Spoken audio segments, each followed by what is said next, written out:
लेकिन इतना समय होने के बावजूद भी राम जी पहुंच क्यों नहीं पाए? तो फिर पहला कारण क्या था? पहला कारण यह था, सीता मैंने सोचा कि मैंने राम जी को हिरण को देखने के बाद यह बोला था कि आप तो क्षत्रिय हैं, क्या क्षत्रियों को भी इतना समझाना पड़ेगा धनुष बाण उठाने के लिए? तो मैंने राम जी के ऊपर भी डाउट कर दिया था उस वक्त, उस हिरण को देखा मैंने जब। सेकेंडली, मैं उस हिरण से बहुत अट्रैक्ट हो गई थी, जबकि दुनिया के इस पूरी सृष्टि के सबसे अधिक आकर्षक व्यक्ति मेरे साथ हैं।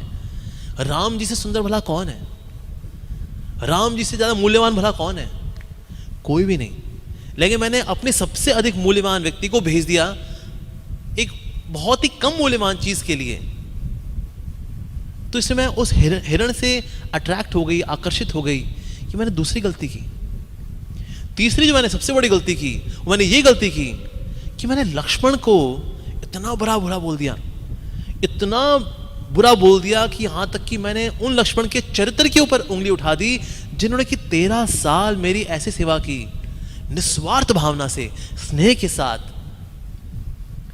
वो लक्ष्मण जिन्होंने कभी मेरे को चरण से ऊपर कभी देखा ही नहीं और हमेशा मेरे को माते बोल के पुकारते थे, और वो मुझे समझाते रह गए और मैंने उनकी बात नहीं मानी। वो फिर मुझे समझाते रहे मेरे वेलविशर होने के नाते, फिर भी नहीं मानी, बल्कि मुझे आखिरी जो वाक्य बोल के गए कि हे मैया मैं जा तो रहा हूं, जब वापस आऊंगा तो आप यहां नहीं होगी, मैं तब भी नहीं समझी। और मैंने कितना अपमान किया उनका, लक्ष्मण का। इन 3 कारणों की वजह से आज मैं लंका में हूं।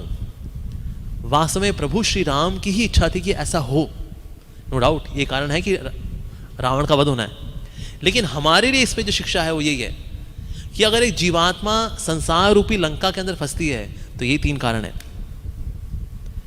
जब प्रभु श्री राम यानी कि प्रभु से जब हम इच्छाएं मांगनी शुरू कर देते हैं, सांसारिक इच्छाएं पूरी करने के लिए, वो इच्छा पूरी कर दीजिए, वो इच्छा पूरी कर दीजिए, तो हमारे सबसे इंपॉर्टेंट कौन है? प्रभु। हमने प्रभु को किनारे कर दिया टुच्ची चीजों को प्राप्त करने के चक्कर